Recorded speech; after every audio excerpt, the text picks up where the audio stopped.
Good evening, I'm Brendan Miller. Thank you for joining us. Thunder Bay City Council will hold a special vote tomorrow night to cancel the plans for a temporary shelter village at Cam River Heritage Park. City officials now say the risk management costs for that site make it no longer a viable location. City Council voted in favor of the Cam River site in early May with plans to build 80 tiny homes there. But local emergency responders and CPKC Rail have expressed safety concerns about the location right between railroad tracks and the Cam River. Councillor Casey Etterini has tabled a notice of motion to rescind the earlier decision which approved the site.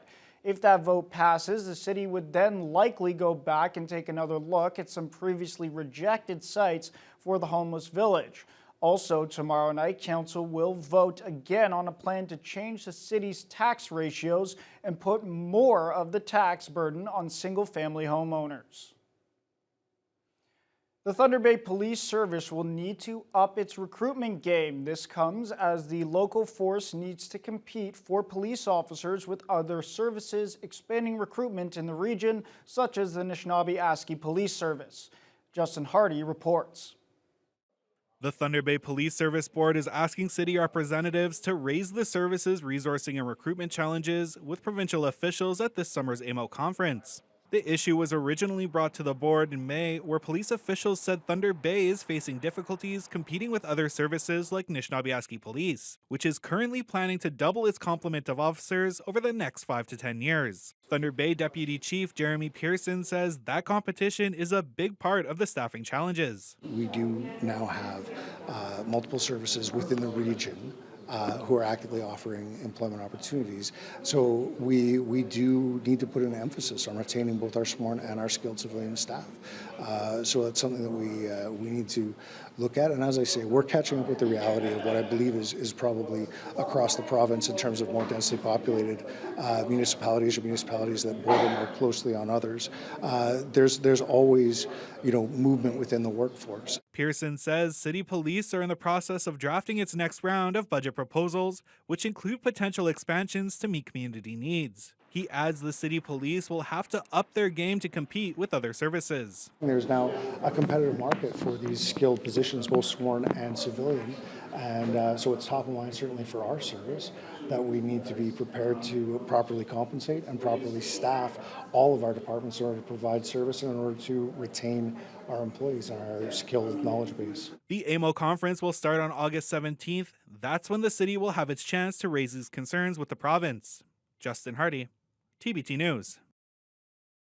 The Boulevard Lake Dam is about to look a lot different as the fishway will be empty for the next 6 to 8 weeks. This comes as improvements are being made to the fish ladder to help migration of rainbow trout. Spearheaded by the North Shore Steelhead Association, the project is ready to begin tomorrow and is expected to last until mid-August. Work includes boring trout-sized holes in the walls of each part of the ladder to allow fish to swim through instead of needing to jump each waterfall. The project will also see alterations to the way the water flows through the fishway to better attract fish to it instead of the neighboring spillway. Current River Project Manager Frank Edson says they're also installing sensors and cameras to track fish's use of the ladder. Because we're including two fish counters, one will be able to determine the number of fish entering the first cell in the fishway, and the last one in the top cell will determine how many fish actually went through the fishway.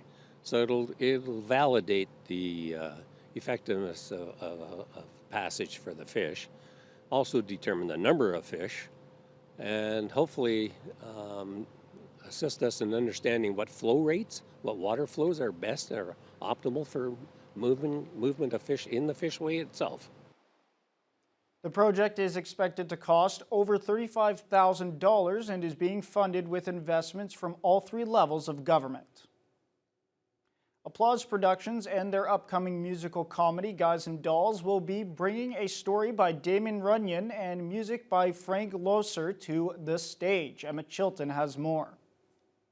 Set in Depression-era Times Square, Guys and Dolls is about a couple of big city gamblers and the women who love them. Director and production designer of Guys and Dolls, Thomas McDonald, gives us a preview of what to expect from the play. This is an amazing classic golden era musical that takes place in New York in the 1950s, and we watch everyone taking a gamble on finding their perfect happy ending. McDonald says the live band will be playing classic scores from Frank Loesser.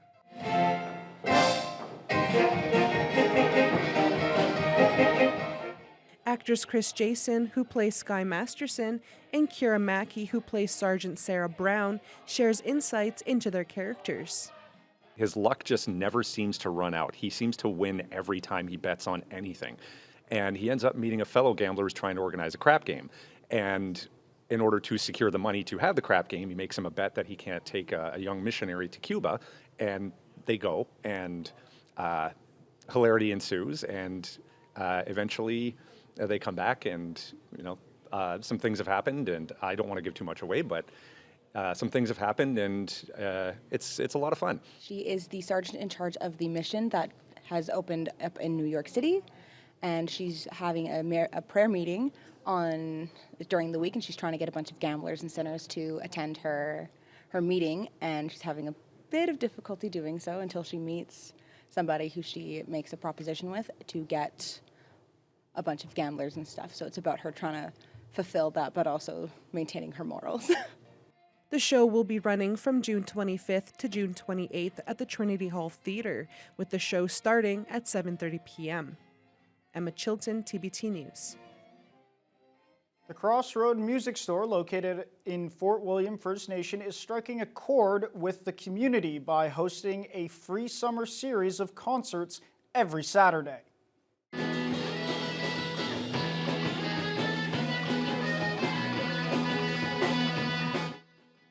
The series showcases talented local musicians and bands, and guests can take advantage of plenty of seating. There's a variety of food and beverages available for purchase. Crossroad Music Manager of Operations Eugene Bannon says they get a wide range of musicians on stage.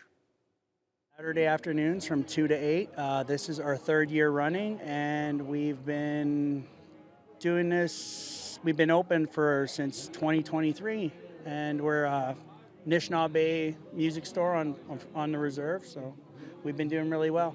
It's just for local music. Music is important to Indigenous people, and we love to support the local music and community in Thunder Bay. Bannon says they post what music will be playing on their Facebook page every Monday. The Mary J. L. Black Library is hosting a series of public sessions geared towards self-improvement and connecting with fellow residents. Each session of Adulting 101 provides its own unique opportunities, with the latest one focused on learning more about essential auto maintenance skills. Ryan Graham reports. This interactive program, led by General Manager Dave Mack from the Thunder Bay Truck Center, was teaching community members the basics about vehicle maintenance. Some of the participants were new drivers, while others just wanted to feel more confident as vehicle owners.